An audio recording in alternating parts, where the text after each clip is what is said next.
आगामी टीचर्स, आपके लिए मैं डीएलएड थर्ड सेमेस्टर की मैथ्स का पहला टॉपिक जो है अनुपात समानुपात के सारे क्वेश्चंस और इस टॉपिक को पूरा क्लियर करने के लिए पहला टॉपिक इसमें अनुपात होगा, फिर समानुपात होगा।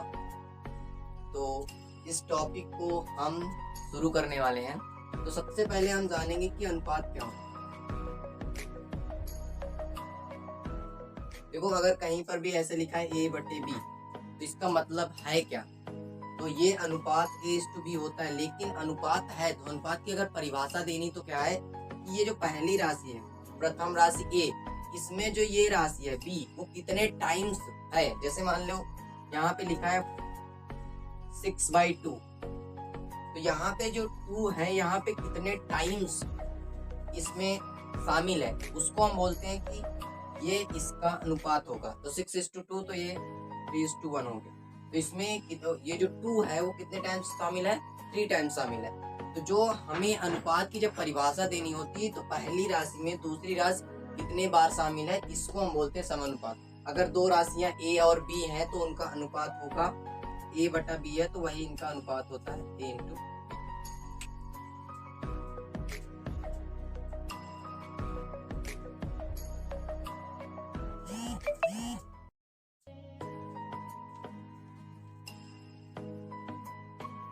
अनुपात में किसी भी चीज का अनुपात निकालने के लिए सबसे पहले पता होना चाहिए कि वो क्वेश्चन में पूछा क्या गया। जैसे मान लीजिए कि 1 रुपी और पैसा, पैसे में अनुपात पूछा गया है और रुपी में, तो सबसे पहले कन्वर्जन पता होना चाहिए कि 1 रुपए में कितने पैसे होते हैं। तो 100 पैसे होते हैं। इसी प्रकार से जैसे 1 किलोग्राम है, 1 किलोग्राम में 1000 ग्राम होते हैं। 1 किलोमीटर हो गया, 1 किलोमीटर में 1000 मीटर होते हैं। ये सारी चीजें पता होने चाहिए। जो भी आता है उसके बारे में जो कन्वर्जन होता है, जब आप कन्वर्जन पता कर लेंगे, जैसे यहाँ पे पूछ लेता है 1 रुपए और 1 पैसे में अनुपात, 1 रुपए और 1 पैसे में अनुपात क्या होगा? तो 1 रुपए नीचे 1 पैसे। अब हम डायरेक्टली इसका अनुपात नहीं निकाल सकते, हमें सबसे पहले कन्वर्जन पता होना चाहिए कि 1 रुपए में कितने पैसे होते हैं। तो ये यहाँ से हम 100 पैसे लिखेंगे और यहाँ पे हम 1 पैसे यहाँ से कैंसिल आउट हो जाएगा और यहाँ पे आएगा 100:1। तो रेशियो निकालने के लिए सबसे पहले हमें कन्वर्जन पता होना चाहिए कि जिस चीज में हम निकालना चाहते हैं अनुपात, उसके लिए हमें कन्वर्जन फैक्टर ढूंढना पड़ेगा।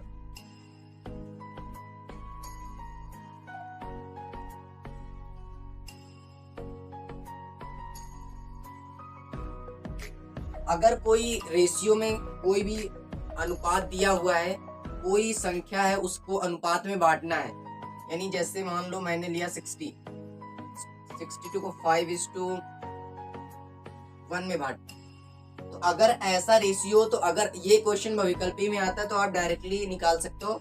516 डिवाइड करो, 10 आ गया। अब कौन सी संख्या पूछा है, पहली या दूसरी? तो अगर पहली पूछा है तो इसमें मल्टीप्लाई कर दो, दूसरी पूछा है तो दूसरी मल्टीप्लाई कर दो। लेकिन रियल व्यू में अगर इसे आपको सॉल्व करना है तो कैसे करेंगे? तो इसके लिए क्या होता है, अगर किसी भी संख्या का आप कोई भी अनुपात दिया है, किसी भी अनुपात में बांटना हो, तो उसके लिए सबसे पहले आप क्या करेंगे, आप लिखेंगे माना अनुपात x है। यहाँ से फिर पहली संख्या हो जाएगी 5x, लिखेंगे पहली संख्या 5x, दूसरी संख्या x, और इनका जो अनुपात है वो कितना दिया है? 60। तो इन दोनों का योगफल इसके 60 के बराबर निकालेंगे। तो यहाँ पे 516, तो 6x आएगा, यहाँ 60, तो x आएगा 60/6, यानी आ जाएगा 10। तो यहाँ पे जो अनुपात निकला, इनका जो अनुपात था वो कितना था? 10। अब यहाँ पे अगर पहली संख्या लिखनी है तो पहली संख्या क्या हो जाएगी? पहली संख्या 5x, तो यहाँ पे 5 × 10 कर देंगे यानी 50। दूसरी संख्या x, तो दूसरी संख्या 1 × 10 यानी 10। तो इस तरीके से किसी भी संख्या को अगर अनुपात में डिवाइड करना है तो इस तरीके से, अगर आप विकल्पी है डायरेक्टली टिक करना है तो आप ये वाला डायरेक्टली ट्रिक यूज कर सकते हैं। और अगर आपको पूरा क्वेश्चन करना है तो इसके लिए सबसे पहले आप अनुपात मानेंगे, फिर पहली संख्या, फिर दूसरी, फिर दोनों का योग उसको करेंगे, फिर वहां से x की वैल्यू फाइंड आउट करेंगे और फिर पहली संख्या और दूसरी संख्या को फाइंड आउट।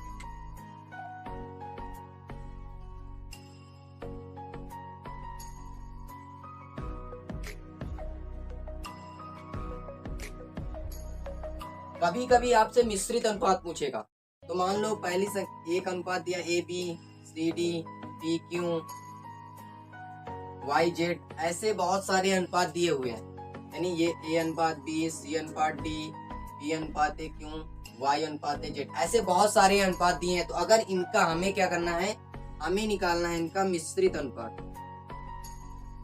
मिश्रित अनुपात, तो मिश्रित अनुपात निकालने के लिए सभी को मल्टीप्लाई कर देते हो, तो ए बटे बी, सी बटे D, P by Q and Y by Z, ये कर देंगे तो हमें मिश्रित अनुपात मिल जाएगा।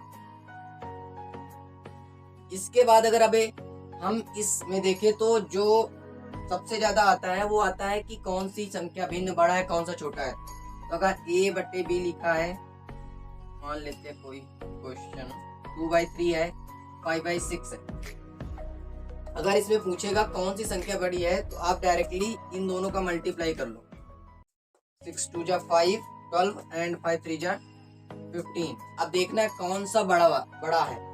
तो अगर हमने देखा तो ये वाला बड़ा है, तो ये वाला ही बड़ा। यहाँ पे हमें देखना है कि कौन सा बड़ा हुआ, 2/3 5/6, तो हमें देखना है कि कौन, जैसे हमने इसको क्रिया मल्टीप्लाई किया, इसके बाद देखना है कि कौन सा युग्म जो हमने बनाया, कौन सी संख्या बड़ी है। अंश 12 बड़ा था, क्योंकि हर तो सेम हो जाएगा, इसमें भी 18, इसमें भी 18, इसमें क्या हुआ 6 दूना 12 और यहाँ से 5 नहीं 15, तो 12 बड़ा है या 15, तो 15 बड़ा है, इसलिए ये संख्या बड़ी होगी। तो बड़ी कौन सी है, तो सबसे पहले क्या करेंगे, बस सीधे से फंडा है आपको, अगर यहाँ पे 2/5 है, 6/7, कौन सी बड़ी है, तो सबसे पहले इसको मल्टीप्लाई करो, इसको मल्टीप्लाई, यहाँ 30 यहाँ 14 बड़ी है। तो आपको देखना है कौन सी संख्या बड़ी आती है। तो अब हम प्रश्नावली स्टार्ट करते हैं।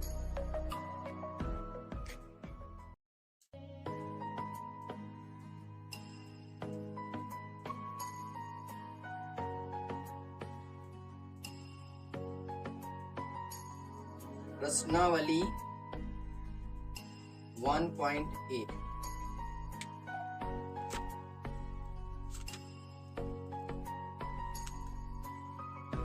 तो जो पहला क्वेश्चन है वो है 80 पैसे और 4 रुपए का अनुपात बताइए।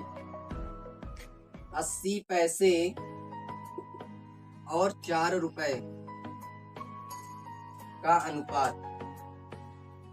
तो अब आपको जब भी अनुपात पूछते, देखो अनुपात का मतलब क्या होता है, अनुपात एक संख्या है, एक प्रकार, ये इसका कोई यूनिट नहीं होता, इसका मात्रक नहीं होता, इसलिए हम क्या, जैसे यहाँ पे पैसे क्या है, मात्रक है, यहाँ रुपए क्या है, मात्रक है, तो यहाँ पे 80 ऊपर लिखेंगे पैसे, नीचे लिखेंगे 4 रुपए। अब 80:4 ये रेशियो नहीं है, इसके कैलकुलेट करने के लिए सबसे पहले कन्वर्जन फैक्टर हमें अप्लाई करना होगा। कन्वर्जन फैक्टर क्या होता है कि या तो पैसे को रुपए में बदल दो या तो रुपए को पैसे में बदल दो। तो ये आसान है, रुपए को पैसे में बदलना, तो हम इसी को करेंगे। तो पैसे और नीचे आएगा 4 रुपए में कितने पैसे हो जाएंगे, 4 × 100 पैसे। अब यहाँ से पैसे कैंसिल हो, यहाँ से, और 4 2 जा 8, 2 से ये कैंसिल आउट, और यहाँ से 2 1 जा 2, 2 5 जा, तो यहाँ पे रेशियो कितना आ गया, 1:5 का रेशियो, यानी 1:5, यानी इसका जो सेकंड ऑप्शन है वो राइट है। यहाँ पे सबसे पहले हमें क्या करना है, सबसे पहले हमें कन्वर्जन फैक्टर अप्लाई करना है कि 1 रुपए में कितने पैसे होते हैं। तो 1 रुपए में 100 पैसे, यहाँ से आप इसको जैसे पुट करेंगे तो आपकी वैल्यू आ जाएगी 1:5, पहला अनुपात। दूसरा क्वेश्चन,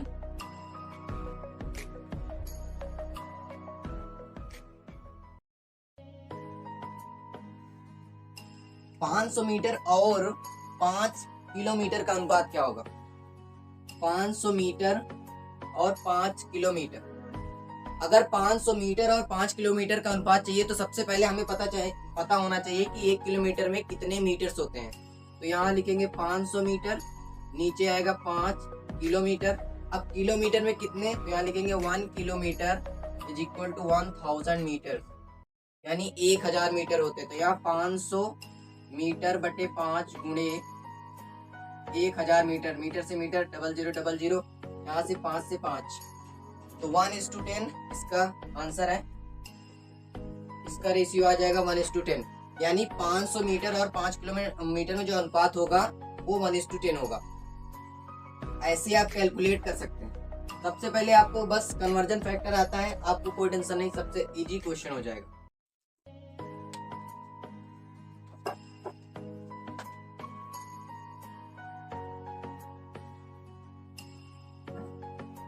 इसके बाद थर्ड का ए बोला, इसमें बताना है कि सरल अनुपात ज्ञात करो। आपको अनुपात दिया है, बस उसको आपको सरल करना है। तो ये थर्ड का ए है, इसमें पहला दिया है 54:90। तो जब भी सरल अनुपात दिया हो तो आप करेंगे 54:90। तो यहाँ से अगर 18×54 18×5 तो यहाँ से 3:5 आया, तो यहाँ रेशियो आ जाएगा 3:5। बस हो गया क्वेश्चन। आपको सिर्फ और सिर्फ सरल कर देना है। बी नंबर इसी में दिया हुआ है 1:2:1.8। शायद गलत लिखा हुआ, यहाँ पे 1:2 होना चाहिए, तब आएगा 1.2 डिवाइडेड बाई 1.8।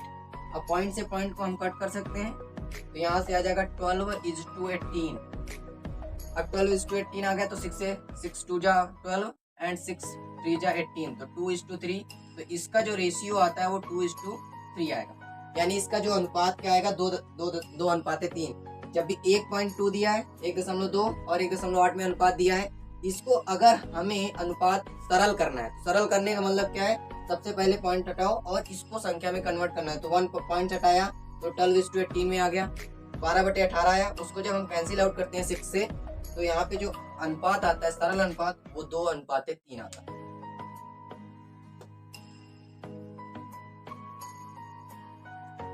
बात करते हैं सी क्वेश्चन की। सी है इसमें 1.2 किलोग्राम और 840 ग्राम, 1.2 केजी और 840 ग्राम। अगर 1.2 केजी और 800, तो फिर से वही कन्वर्जन फैक्टर, 1 किलोग्राम में कितने ग्राम होते, तो 1 kg इज इक्वल टू 1000 ग्राम।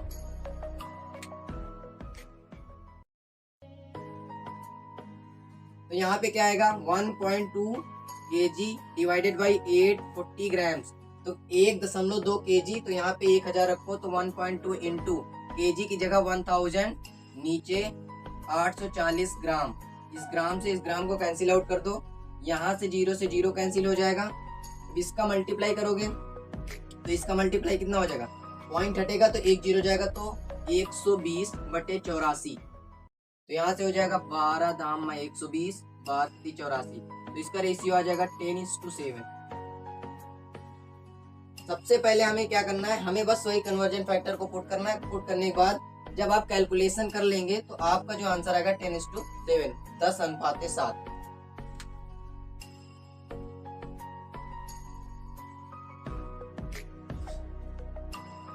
इसी में नेक्स्ट क्वेश्चन है डी, 3 वर्ष और 2 साल 6 महीने।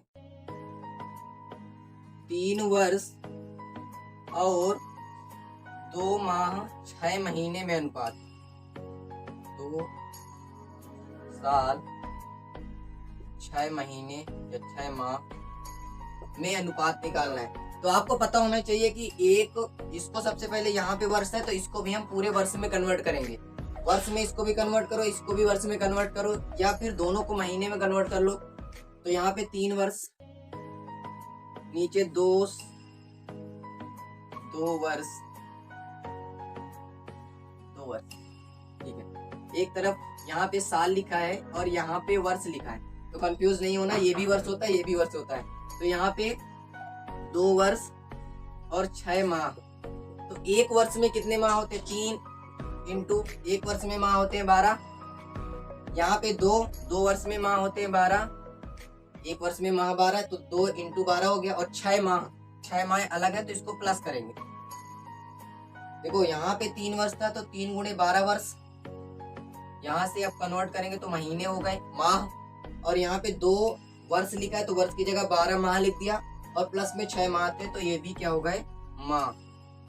माह से माह कैंसिल, तो 12 36 बटे 12 24 + 6 30, ठीक है। तो यहाँ से 6 6 36 6 5 30, तो इसका रेशियो क्या आएगा, 6:5। क्या करना है, आप चाहो तो या तो वर्ष में कन्वर्ट कर लो या महीने में कन्वर्ट कर लो। जैसे वर्ष में कन्वर्ट कैसे करेंगे, तो यहाँ 3 वर्ष है, यहाँ 2 वर्ष है। अब यहाँ पे माह की जगह हम क्या लिखेंगे, इस 6 माह को हमें वर्ष में कन्वर्ट करना है। तो एक माह में कितने वर्ष होते हैं, तो 12 से डिवाइड करेंगे, तो यहाँ पे 6 डिवाइडेड बाई 12 वर्ष। तो यहाँ से क्या करेंगे, 6 1 2 2, तो हाफ वर्ष है, 6 महीने का मतलब आधा वर्ष। तो ऐड करेंगे तो यहाँ 3 वर्ष, 2 दूनी 4 1 5 बटे 2 वर्ष। ये आ गया 3 बटे 5 बटे 2 वर्ष। वर्ष से वर्ष कैंसिल कर दो, 3 नहीं है 6 बटे 5 यानी 6:5। आप किसी भी तरह से निकालो, अनुपात सेम आएगा। अनुपात सेम आएगा, या तो आप महीने को वर्ष में कन्वर्ट कर लो या वर्ष को महीने में कन्वर्ट। ये थोड़ा सा आसान है क्योंकि महीने में वर्ष में कितने माह होते हैं डायरेक्टली पता है 12, और इसमें कन्वर्ट करना है तो आपको 12 से डिवाइड करना, तो मल्टीप्लीकेशन थोड़ा सा आसान होगा।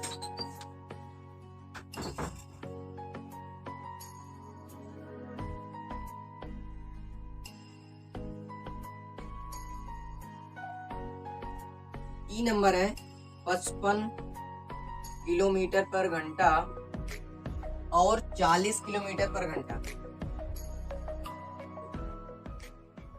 तो अगर 55 किलोमीटर पर घंटा और 40 किलोमीटर, तो सबसे पहले देखना है कन्वर्जन फैक्टर दोनों सेम है तो कोई दिक्कत नहीं। यहाँ 55 बटे 40, यहाँ किलोमीटर पर घंटा है, यहाँ भी किलोमीटर पर घंटा है, दोनों कट जाएंगे। 55 बटे 40 हुआ, 5 से काट दो 11 और 8, तो यहाँ 11:8 ये रेशियो आएगा।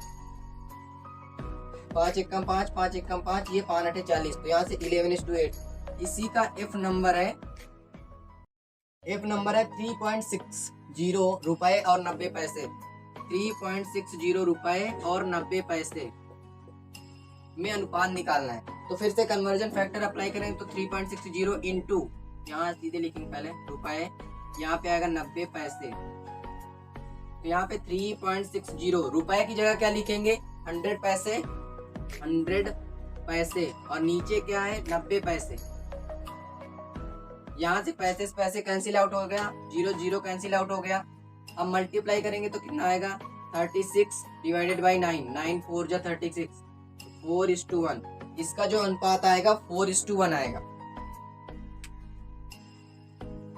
इसी में नेक्स्ट है जी 36 किलोमीटर पर घंटा।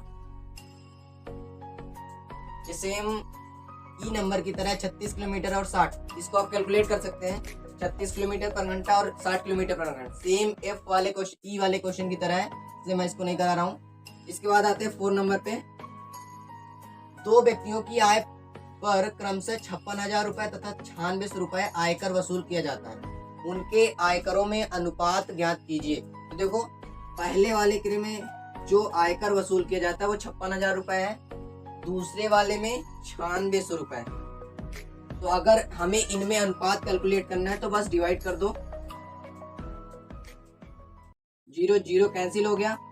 अब अगर आप काटोगे तो 4 से 4 दूनी 8, 4 चौको 16, 4 एकम 4, 4 चौको 16, 4 शून्यम शून्य, फिर से आप 4 छन 24, 4 3 12, 4 5 20, तो यहाँ पे आ गया 35:6, यानी 35:6।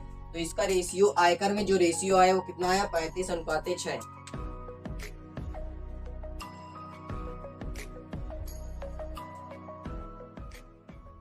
इसके बाद नेक्स्ट नंबर है 5, मिश्रित अनुपात निकालना है। 2:3, 6:7, 8:9 और 11:13 का मिश्रित अनुपात निकालना है। तो मैंने बताया था मिश्रित अनुपात में क्या होता है, सभी को मल्टीप्लाई कर दो। ये हो जाएगा 2/3, ये हो जाएगा 6/7, ये 8/9, ये होगा 11/13। सबको मल्टीप्लाई कर दो। अब जो कट रहा है काट दो। तो यहाँ से 3 2 जा 6, और तो कुछ कटने वाला है नहीं, तो 2 दूनी 4, 4 8 32, 32, और नीचे क्या आ जाएगा 7 नहीं 63 गुणे 13, और ऊपर आ गया 4 8 32 गुणे 11। मल्टीप्लाई करेंगे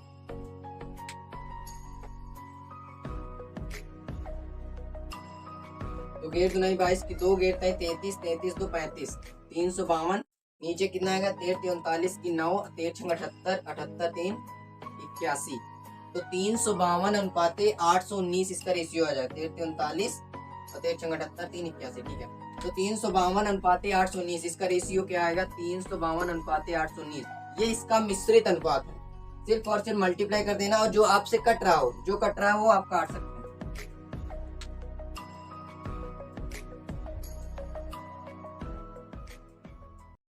नेक्स्ट है मिश्रित अनुपात का क्वेश्चन, आप उसको खुद से कर सकते हैं। इसके बाद 7 नंबर है। 7 नंबर में दिया हुआ है ए अनुपाते बी दिया है। ए अनुपाते बी ये गिवन है 5 अनुपाते 11, और यहाँ पे बी अनुपाते सी दिया 7:9। अब इसमें फाइंड आउट करना है 7 ए अनुपाते सी क्या होगा। ए रेशियो सी फाइंड करना है आपको। ए अनुपाते बी दिया है, बी अनुपाते सी दिया है, आपको ए अनुपाते सी निकालना है। तो सबसे पहले आप इसको लिखोगे, यहाँ पे लिखेंगे ए अनुपाते सी वाट।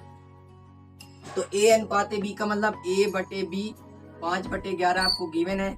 यहाँ पे बी बटे सी 7/9 आपको गिवन है। आपको फाइंड आउट करना है ए और सी दोनों में बी मैच कर रहा है, तो बी को हमें क्या करना है, हटाना है। तो क्या करेंगे, मल्टीप्लाई कर दो। तो यहाँ ए बटा बी इंटू बी बटा सी, इधर हो जाएगा 5/11 इंटू 7/9। बी से बी कैंसिल आउट, तो बचा क्या, ए बटा सी। तो यहाँ से कितना आएगा, 35/99। तो ए अनुपाते सी कितना आ जाएगा, ए अनुपाते सी आ जाएगा 35/99। तो हमें यही फाइंड आउट करना था कि ए बी का अनुपात दिया है, बी सी का अनुपात दिया है।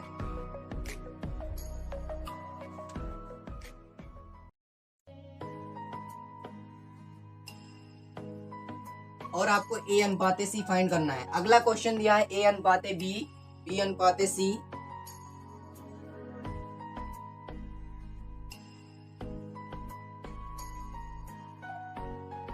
नेक्स्ट क्वेश्चन है 8 नंबर।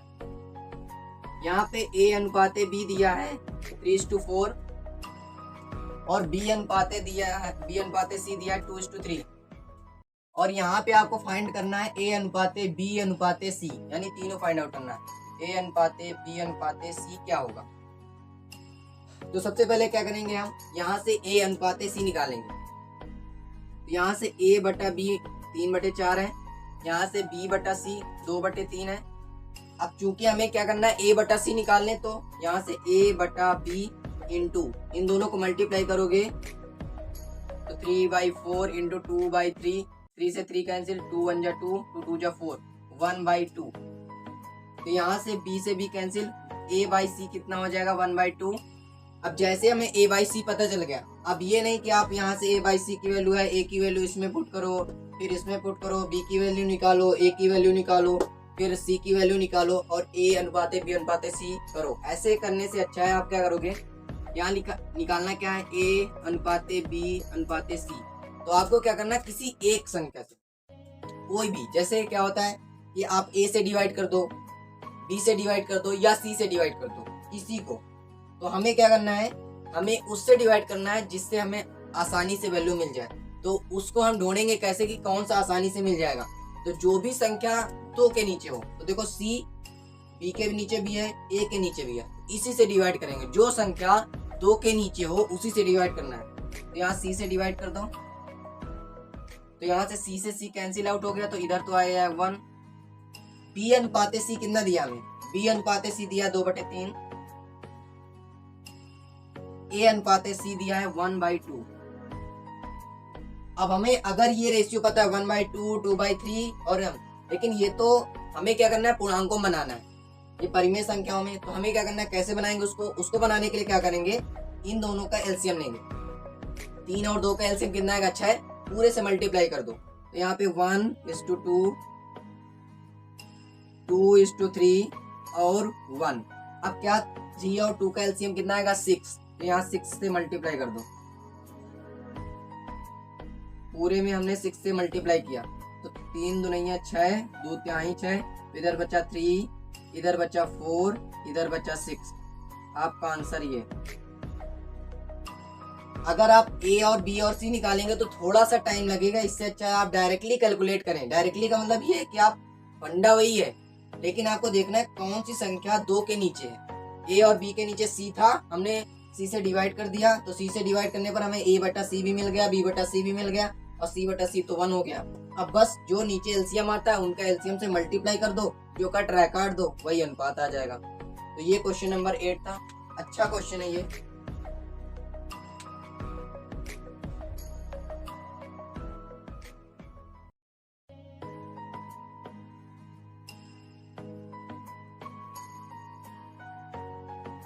क्वेश्चन नंबर 9, 5/8 या 7/10 कौन बड़ा है?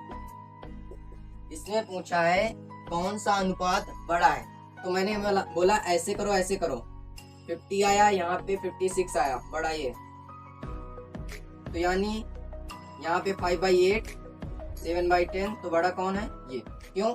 क्योंकि 10 5 जा 50, 8 7 जा 56, और यहाँ पे 56 बड़ा है, इसलिए 5/8, 7/10 में से कौन बड़ा होगा? 7/10। इसी में दूसरा है 13/24 और दूसरा है 17/32। इसमें कौन सा बड़ा है ये बताना है। तो आप इसका इसमें मल्टीप्लाई करो, तो 13 2 जा 26 और 13 39 2 41, 416, और 17 चौको 68, 17 2 34, 34 6 40, 408। कौन सा बड़ा है? ये। तो 13/24 बड़ा है इससे 17/32। ऐसे आप बड़ा और छोटा कैलकुलेट कर सकते हैं। और कभी भी आप छोटा कैलकुलेट करने की कोशिश ही नहीं कीजिए। अगर आपने बड़ा कैलकुलेट कर लिया, कोई छोटा तब होता है जब कोई बड़ा होगा। जब कोई छोटा एग्जिस्ट ही नहीं करेगा तो कोई बड़ा होगा ही नहीं। इसलिए आपको सिर्फ एक ही फाइंड आउट करना है। आप बड़ा फाइंड आउट कर लो, आपको छोटा अपने आप ही मिल जाएगा। जैसे 5/8 और 7/10 है। अगर मैंने इसमें छोटा पूछा होता तब भी आप अगर ये चिन्ह लगाते तो सही है ना, क्योंकि ये छोटा हो गया। क्योंकि आपने बड़ा फाइंड आउट कर लिया तो छोटा फाइंड आउट करने की कोई जरूरत नहीं, क्योंकि आपने बड़ा फाइंड आउट किया है किसी ना किसी छोटे से। अमीर एग्जिस्ट कब करेगा? जब गरीब होगा। गरीब एग्जिस्ट नहीं करेगा तो अमीर एग्जिस्ट नहीं करेगा। क्यों? क्योंकि अमीर तब है जब गरीब एग्जिस्ट करता है। उसके कोई भी चीज तब एग्जिस्ट करती है जब उसका कंपैरिजन होता है। कंपैरिजन की वजह से कोई चीज एग्जिस्ट करती है।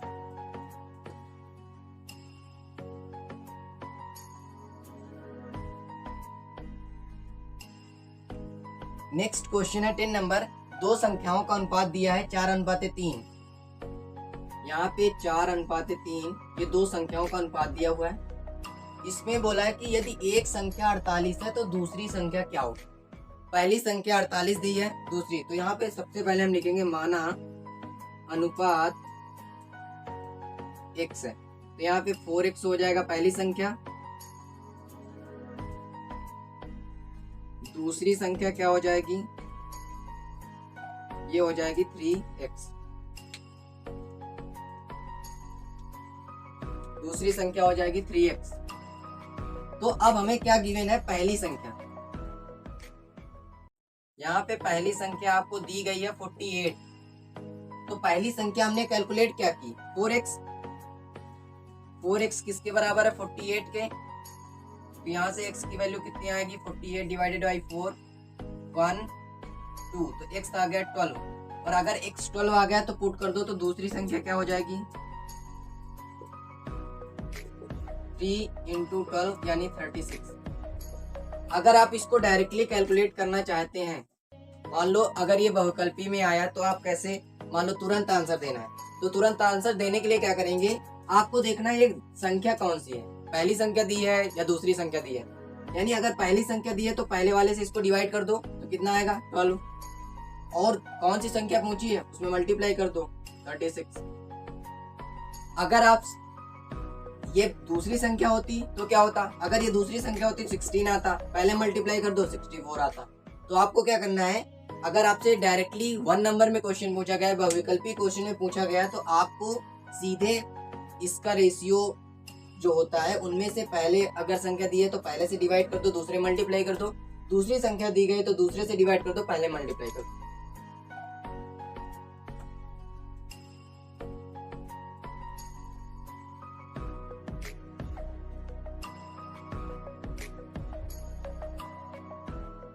इलेवन नंबर क्वेश्चन दिया, दो राशियों का अनुपात है 3:5।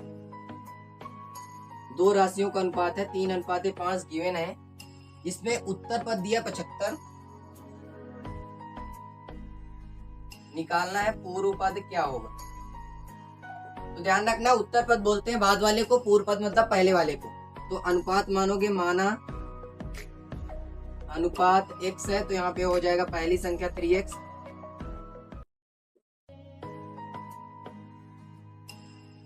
दूसरी संख्या क्या हो जाएगी 5x। अब यहाँ पे उत्तर पद कौन सा होता है, बाद वाला। तो बाद वाला कितना दिया 75, यहाँ लिखेंगे, या आप इसको लिख सकते हैं पूर्व पद और उत्तर पद। इससे आपको कंफ्यूजन नहीं रहेगा कि उत्तर पद देखो, उत्तर पद बाद वाला, पूर्व पद पहला वाला। तो यहाँ से उत्तर पद कितना गिवन है 75, तो 5x बराबर, या आप अलग कर लें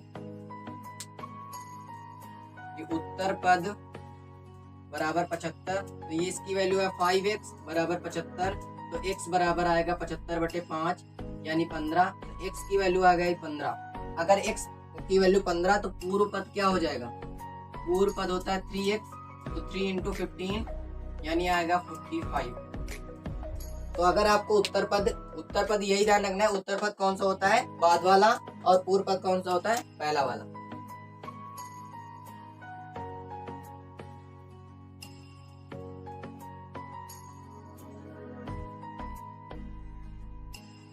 अब अगर क्वेश्चन नंबर 12 देखिए, तो दो संख्याओं का अनुपात दिया है और उनका योग दिया है 84, अनुपात 3:4। तो यहाँ पे लिखेंगे माना अनुपात A।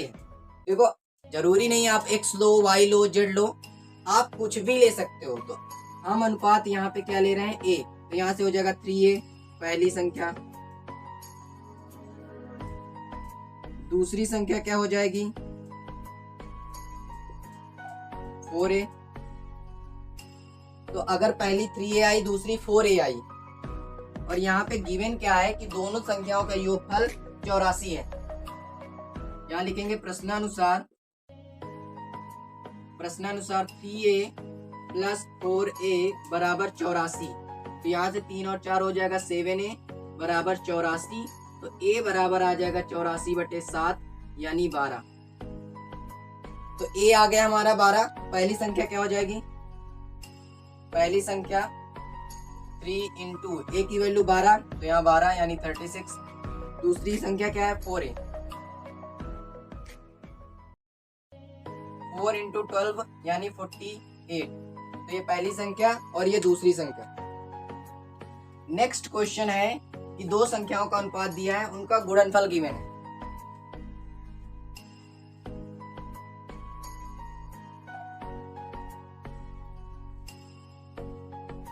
दो संख्याओं का अनुपात बोला है 7:9, 7:9 है। तो यहाँ पे अगर 7:9 है, तो यहाँ पे मानेंगे माना अनुपात। आप वो ले सकते हैं जो आपका नाम जिस अक्षर से स्टार्टिंग हो सकता है, आप उस नाम से ले सकते हैं अनुपात, माना अनुपात। अब हम अगर B लेते हैं, अनुपात B ले लिया, तो पहली संख्या क्या हो जाएगी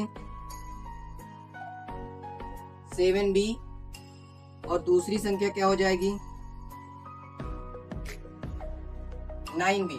अगर पहली संख्या 7B, दूसरी संख्या 9B, तो यहाँ पे हम अगर देखें कि प्रश्नानुसार क्या है, तो प्रश्नानुसार इसमें बोला है कि जो दोनों का मल्टीप्लाई है 7B × 9B, वो गिवन है 252। तो 7 9 63, यहाँ B² आ जाएगा और यहाँ 252। अब अगर देखोगे तो यहाँ से B² की वैल्यू कितनी आ गई 252 डिवाइडेड बाई 63, तो 63 4 टाइम्स आएगा। या आप 7 से काट सकते हो पहले, फिर 9 से काटो, या डायरेक्टली आप देख दो, तो चौक 24 होता है, यहाँ 4 टाइम चला जाएगा, तो B² बराबर 4 आ गया। तो अगर B² बराबर आ गया 4, तो B की वैल्यू कितनी आ गई 2। तो अगर B की वैल्यू 2 आ गई, तो यहाँ पे पुट करेंगे पहली संख्या कितनी हो जाएगी 7 × 2 यानी 14। दूसरी संख्या 9 × 2 यानी 18।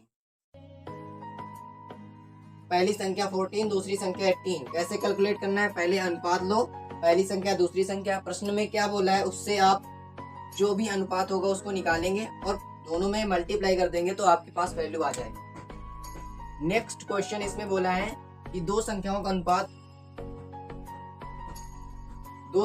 अनुपात दिया यहाँ पे 19:21। तो हम माना अनुपात इस बार हम C ले लेते हैं या Z ले लो या आपका जो नाम हो वो ले लो। मान लो हमने S ले लिया।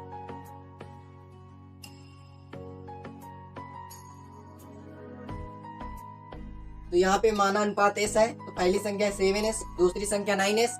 तो यहाँ से अब प्रश्नानुसार क्या होगा, अब इसमें अगले क्वेश्चन में दिया क्या है,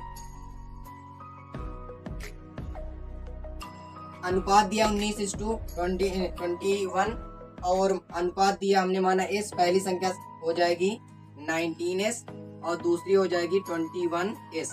अब प्रश्नानुसार बोला है कि दोनों उनका अंतर 14S है और तो संख्या याद कीजिए। अंतर का मतलब क्या होता है, अंतर का मतलब बड़ी संख्या से छोटी संख्या को घटा दो। तो इन दोनों में S तो सेम है, तो बड़ी कौन है 21। तो यहाँ से हो जाएगा 21S माइनस 19S बराबर ये कितना दिया है 14। तो यहाँ से अगर हम देखें तो 21 में 19 घटाओगे S है तो सेम है, तो S तो आ जाएगा बाहर। 21 में 19 तो 2, तो यहाँ आ जाएगा 14। S कितना आ गया हमारा 14 डिवाइडेड बाई 2 यानी 7। तो S की वैल्यू आ गई 7। अब हमें निकालना क्या है, पहली संख्या और दूसरी संख्या। तो पहली संख्या क्या हो जाएगी 19 इंटू 7 यानी 133 और दूसरी संख्या 21 गुणे 7 कह सकते हैं 147। ठीक है, तो ये पहली संख्या है वो दूसरी संख्या। आपको निकाल लेना कैसे, सबसे पहले जो दिया है उससे अनुपात, आप कोई भी अनुपात मान सकते हैं, उससे भी जो क्वेश्चन में दिया है उससे आप कैलकुलेट करेंगे तो अनुपात निकलेगा। अनुपात जो आएगा उसको मल्टीप्लाई कर दीजिए तो आपका क्वेश्चन सॉल्व हो जाएगा।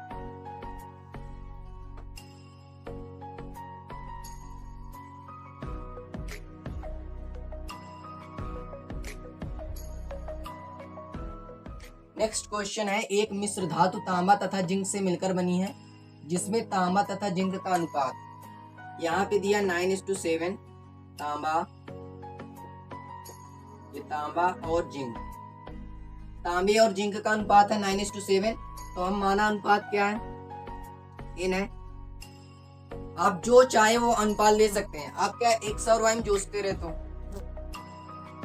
केवल एक्स तो हमेशा रट गया है, तो माइंड को हमेशा हर बार एक साथ है तो माइंड लेजी हो जाता है। तो अगर आपको माइंड को थोड़ा सा काम करवाना है तो जब ए आएगा तो बार बार उसको रिप्लेस करना। एक्स कभी हो सकता है आपने माना एन हो लेकिन रख एक्स दो, इसलिए आप जब अलग अलग अक्षरों को मानोगे तो आपका माइंड थोड़ा सा एक्सपोज होगा। और जब एक्सपोज होगा तो आप कहीं पर गलत लिख दिया तो आप फिर से देखोगे कि यहाँ पे गलत लिख दिया, तो इससे वजह से क्या होगा, माइंड थोड़ा सा एक्टिव होगा।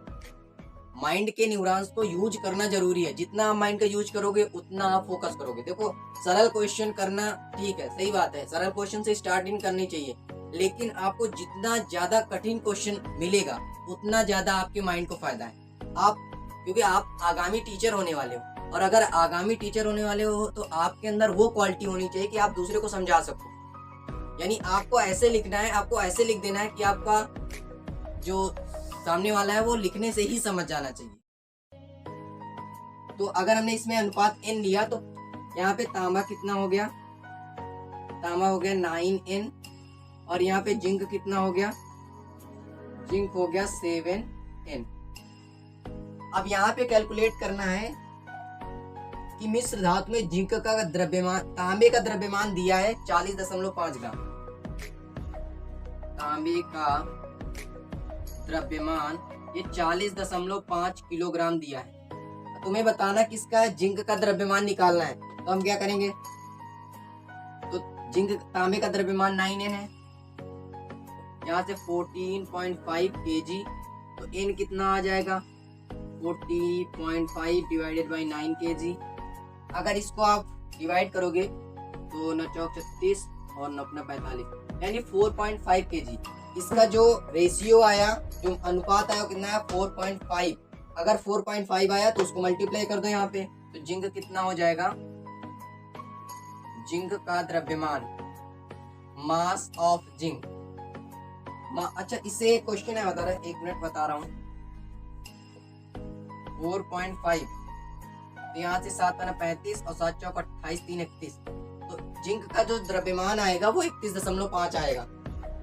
सबसे पहले जो तांबा जिंक दिया था उसका अनुपात दिया, फिर तांबे का द्रव्यमान दिया था, तो तांबे का द्रव्यमान हम यहाँ से अनुपात से 9 आया, दिया 40.5 था, डिवाइड किया तो 4.5 आया, और हमने जब जिंक में मल्टीप्लाई किया अनुपात में तो आ गया 31.5। एक बात बताइए, आपका जब जैसे कोई पूछता है आप कितने केजी के हो, तो आप क्या बताते? साइंस में आप पढ़ते हो कि आप कितने किलोग्राम के हो, आपका वजन कितना है, ये पूछा जाता है क्वेश्चन। आपका वजन कितना है, ये लोग पूछते रहते हैं, या कहीं पे भी पूछा जाता है आपका वजन कितना है। जो आप वजन बताते हो वो आप गलत बताते हो। भार, जो आप भार होता है, आपका जो भार है और द्रव्यमान, दो चीजें होती हैं। एक द्रव्यमान होता है और एक भार होता है। जैसे पढ़ा मैं रहा हूँ, लेकिन साइंस थोड़ा समझ लो कि द्रव्यमान और भार। द्रव्यमान क्या है, आप जो बताते हो वो द्रव्यमान होता है। जैसे आपका वजन मान लीजिए 47 kg, तो अगर आपने ये बताया तो ये आपका द्रव्यमान, आपने द्रव्यमान बताया, आपने भार नहीं बताया। अगर भार की बात करेंगे तो 14.7 इंटू जो हमारा जी होता है, जी सुना होगा नाम, गुरुत्वीय त्वरण। गुरुत्वीय त्वरण कितना होता है, जी, उसकी वैल्यू होती है 9.8 या 10, तो लगभग 470 आपका जो भार हो जाएगा वो 470 हो जाएगा। तो अगर वजन पूछता है तो उसमें 10 का मल्टीप्लाई करके बताओ, तो ये क्या बता रहे हो। लेकिन जो भार का मतलब होता है आप जितना फोर्स पृथ्वी पे लगा रहे हो वो, और द्रव्यमान कभी चेंज नहीं होता। अगर आप कहीं और तौलोगे जाके तब भी सेम रहेगा, लेकिन भार आपका बदल जाता है। तो आपका भार अगर कोई पूछता है तो उसमें आप 10 का मल्टीप्लाई करके बताना।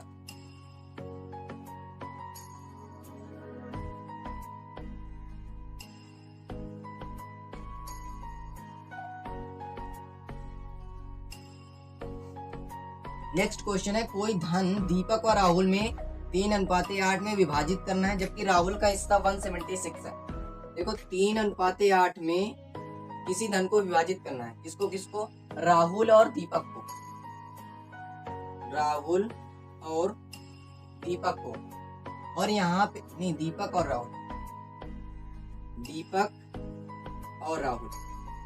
तो यहाँ लिखेंगे माना अनुपात y है, तो यहाँ दीपक का भाग कितना होगा, दीपक का भाग हो जाएगा 3y, और राहुल का भाग वो हो जाएगा 8y। अब यहाँ पे क्वेश्चन में क्या है, दीपक का भाग गिवन है, दीपक का भाग वो गिवन है 176। आपने कितना कैलकुलेट किया, 3y, तो यहाँ से 3y बराबर 176, तो y कितना आ जाएगा 176 डिवाइडेड बाई 3, 3 बचे 15, और 3 बचे 15 हो गया, और बचा 2, 3 8 24, 58.6 के आसपास आएगा। यानी इसमें पॉइंट में आएगा आंसर, तो 176/3 तो 58.6 आ गया। अब जो 58.6 आ गया आप उसको मल्टीप्लाई कर दो राहुल के भाग से, तो राहुल का भाग आ जाएगा 8 इंटू 176/3, या फिर 58.6 आपने निकाल लिया तो 58.6, यहाँ से 8 × 48 की 8, 8 × 64, 64 4 68, और 8 5 40, 6 46, यानी लगभग 468.8 रुपए आएगा।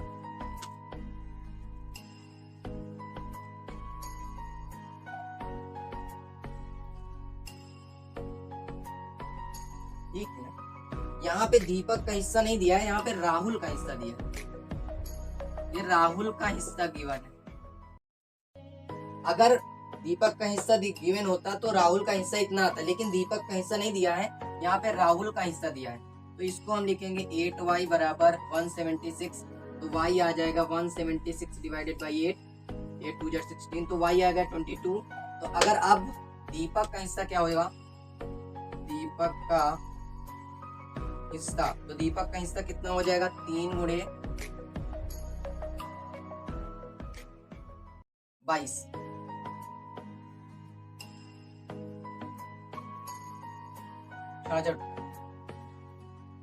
एक दीपक का भाग था, एक राहुल का भाग था। राहुल का हिस्सा 176 दिया था, तो हमने राहुल का हिस्से से अनुपात कैलकुलेट किया 8y बराबर, तो y आ गया 22। अब पूछा दीपक का हिस्सा कितना होगा, तो 66 रुपये होगा। क्यों? क्योंकि अब आप ऐसे भी निकाल सकते हो, 8 3 11, 8 3 11 हुआ, और दोनों को ऐड करो कितना होगा, 242। 242 को आप जब 11 से भाग करोगे तो आएगा 22, तो रेशियो हमारा 22 है। तो 22 अगर रेशियो है तो बस 22 नहीं 66 और 22 अट्ठे 176। इसके बाद नेक्स्ट, और कुल धन, वही इसमें कुल धन भी पूछा है, तो कुल धन दोनों को ऐड कर दो, 176 प्लस 66 कितना आ गया, 242, ये कुल धन। इसके बाद नेक्स्ट क्वेश्चन है, एक मनुष्य की आय 7:4 में बढ़ती है, मनुष्य की नई आय ज्ञात करो जबकि पूर्व आय दी है। तो यहाँ पे नई आय और पुरानी आय में अनुपात दिया है। नई आय ज्ञात करना है आपको, कितनी है, पूर्व आय ये गिवन है आपको कितनी, 6400। पूर्व आय व नई आय, इनमें अनुपात क्या दिया है, इसमें अनुपात दिया है 7:4 का।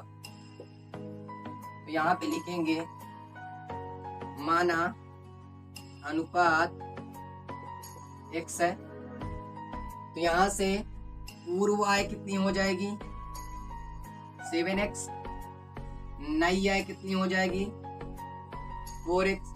तो अब देखो पूर्व आय हमें गिवन है, तो कितनी दी है, यहाँ लिखेंगे पूर्व आय, ये गिवन है आपको 6400 रुपए।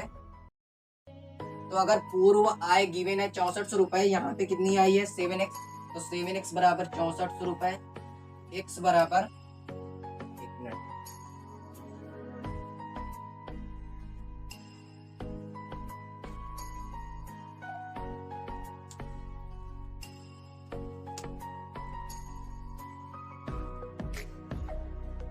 तो यहाँ से भाग करेंगे 6400/7, तो x आ गया 6400/7। तो अब नई आय क्या होगी, नई आय हो जाएगी 4 इंटू एक्स की जगह कितना हो जाएगा, 6400/7। तो यहाँ से आ जाएगा 4 शून्य 4 शून्य 4 चौको 16 की 6, 4 छंग 24 और 1 25/7। तो ये नई आय आएगी। अब आप चाहो तो भाग दे सकते हो, तो यहाँ पे पहले इसका अनुपात कितना निकला, 6400/7, और उसकी आय निकल के कितनी आई, नई आय आ गई 4 गुणे 6400/7। देखो उसने बोला था कि आपकी जो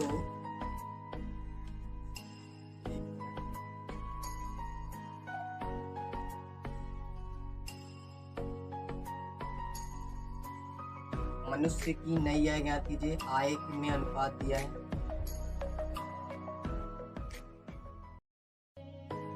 एक मिनट, वही गलती हो गई, आय में अनुपात जो दिया है वो दिया है 7:4, आपकी पूर्व आय दी है, तो यहाँ पे जो नई आय 7x है और पुरानी आय 4x है, तो 4x बराबर 6400 आएगा। तो यहाँ से x की वैल्यू आ जाएगी आपकी 1600। तो x की वैल्यू अगर 1600 आ गई तो 16, तो नई आय कितनी हो जाएगी, 16 सत्ते 112, यानी 11,200 रुपए। आपकी नई आय निकालनी है, पूर्व आय दिया है 6400 रुपए, नई आय और पूर्व आय में जो रेशियो दिया है 7:4 है, अनुपात अगर आपने x माना तो नई आय 7x हो गई और पूर्व आय 4x हो गई, और आपको पूर्व आय गिवन है 6400 रुपए, तो यहाँ से x आ गया 1600। अगर x आपको 1600 मिल गया तो नई आय क्या हो जाएगी, 7 से मल्टीप्लाई कर दो, क्योंकि उसका अनुपात कितना था, 7 × 1600 यानी 11,200। इसी टॉपिक का लास्ट क्वेश्चन है,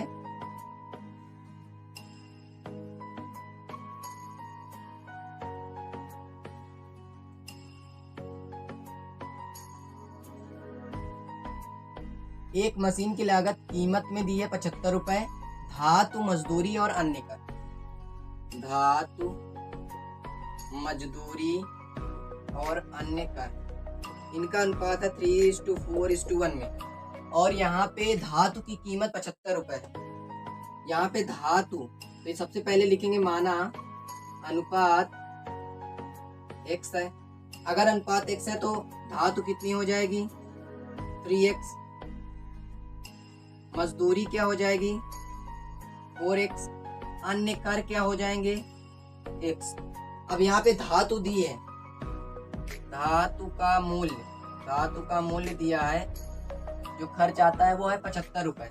धातु की कीमत जो दी है 75 रुपए, हमने कितने निकाली 3x, तो 3x बराबर 75, x कितना आ जाएगा 75/3, 3 से काट दो, 3 दूनी 6, 3 बचे 15, यानी x आ गया 25। अब हमें कैलकुलेट क्या करना है, मशीन की निर्माणाधीन कीमत कितनी है। तो मशीन की निर्माणाधीन कीमत मतलब पूरी कीमत निकालनी है। मशीन की निर्माणाधीन में तो मजदूरी भी आएगी, धातु भी आएगा और अन्य कर आएगा। इसके बाद हमें उससे सेकंड क्वेश्चन है मजदूरी तथा अन्य कर। तो मजदूरी कितनी आएगी, मजदूरी यहाँ से निकालेंगे तो मजदूरी थी 4x, तो 4 × 25 यानी 100 रुपए। इसके बाद अगर हम देखें अन्य कर, तो अन्य कर कितना था x, अन्य कर था x, तो ये आएगा 25, तो अन्य कर आ गया 25। आपकी मजदूरी 100 रुपए आई, अन्य कर 25, और आपका धातु का खर्चा था 75, तो टोटल कितना आएगा 200 रुपए। ऐड कर लो, ठीक है 200 रुपए। तो यहाँ से आपका टॉपिक एंड हो जाता है। कैसे भाई, 75 और 100 + 25 200, ये आपका टोटल मशीनाधीन कीमत जो आई, मशीन में से जो भी काम हुआ उसमें कीमत आई। तो ये आपका जो प्रश्नावली 1 पॉइंट है यहाँ से खत्म हो जाती है। आपको इसको रिपीट करना है, ज्यादा कठिन प्रश्नावली नहीं है आपको, बस अब अगर आपके पास कोई और बुक है आप इससे अच्छे क्वेश्चन कर सकते हो, तो आप इससे कठिन क्वेश्चन करने की कोशिश करो, जिससे आपको लगेगा कि हाँ थोड़े अच्छे क्वेश्चन भी आपको आने चाहिए। आप अच्छे क्वेश्चन को अटेम्प्ट करने की कोशिश करो। Okay, good bye, thanks for watching.